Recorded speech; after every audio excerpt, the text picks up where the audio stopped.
امام ज़माना कौन है, इसकी निस्बत से हमारा ये सिलसिला गुफ्तगू जारी व सारी है। और आज हम करबला में मकाम इमाम ज़माना अलैहिस्सलाम पे मौजूद हैं। इसहाक कहते हैं कि मैंने हाथों को जोड़ा और जोड़कर कहा, मौला मुझे ये बताइए कि आपके बाद इस दुनिया में हुज्जत खुदा और इमाम कौन होगा। इस दुनिया में जितने लोग भी हैं, इस बशरियत पर इमाम का वजूद रहमत की हैसियत रखता है, लुत्फ़ की हैसियत रखता है कि आखिरी ज़माने में हम अहले बैत मेरी ज़ुर्रियत से एक शख्स जो है वो ज़ुहूर करेगा, निकलेगा, खारिज होगा कि जिसका इस्म मेरा इस्म होगा, जिसका नाम मेरा नाम होगा और जिसकी कुन्नियत जो है वो मेरी कुन्नियत होगी। इमाम ज़माना अलैहिस्सलाम की ग़ैबत सुन्नत इलाही है, सुन्नत रब्बानी है।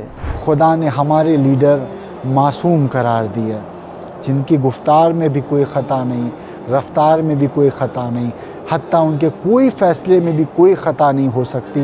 इमाम हुसैन सैयद शुहदा से फरमाया कि तुम्हारी नवी पुश में से, तुम्हारे फ़र्जंदों में से नवा फ़र्जंद होगा जिसको कायम आले मोहम्मद कहा जाएगा। और भी अंबिया हैं या और भी औसिया हैं या और भी औलिया हैं जिनकी ग़ैबत हुई है, तो जो हिकमत उनकी ग़ैबत की थी वही हिकमत इमाम मेहदी अलैहिस्सलाम की ग़ैबत की है।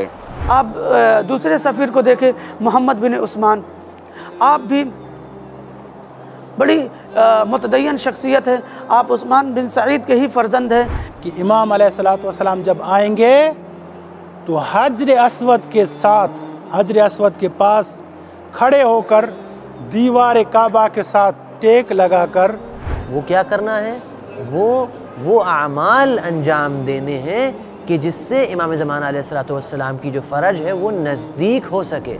पूरे का पूरा कब ज़ाहिर होगा जब इमाम अज्जलल्लाहु फ़रजहू की हुकूमत आएगी। इसी तरह कुछ तौक़ीआत जो थी वो इस अंदाज़ की थी कि जिसमें दुआओं का सिलसिला मौजूद था, ज़ियारात और नमाज़ें जो इमाम ने बयान की थी वो इसी तरह तौक़ीआत में मौजूद थी। उम्र अता की है तो इमाम ज़माना अलैहिस्सलाम के हवाले से तअज्जुब या हैरत का इजहार क्यों है। रब्बुल आलमीन की बारगाह में दुआ है कि हमें इमाम अलैहिस्सलाम के आवान व अंसार में शुमार फरमाए।